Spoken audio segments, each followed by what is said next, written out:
你的設備需要維修嗎？我們提供免費診斷，我們上門取件和送件，無需致電或出行。維修前先發送報價，你確認後才繼續。簡單、透明、專業。連結在簡介裏。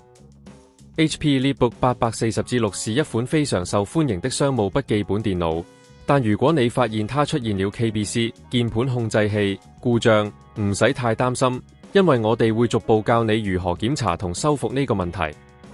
首先，當你開機後，如果鍵盤完全冇反應，可能係 KBC 出現問題。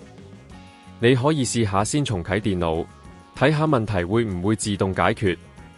若然問題依然存在，記得檢查下電源供應，確保電腦有足夠電量。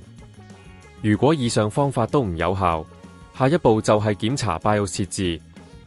開機時按下 F10 進入 BIOS 設定，然後查看鍵盤選項是否正確啟用。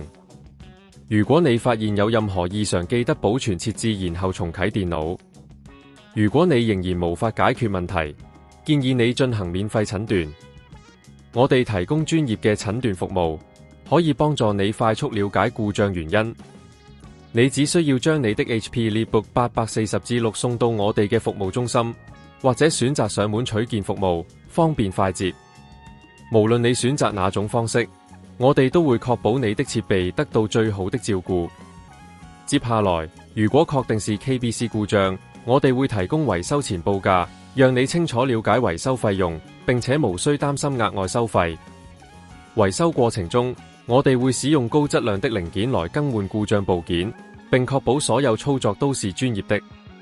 完成維修後，我哋會進行全面測試，以確保你的 HP EliteBook 840-6運行正常。最後，我哋會將電腦送回你手上，或者你可以選擇親自來取回。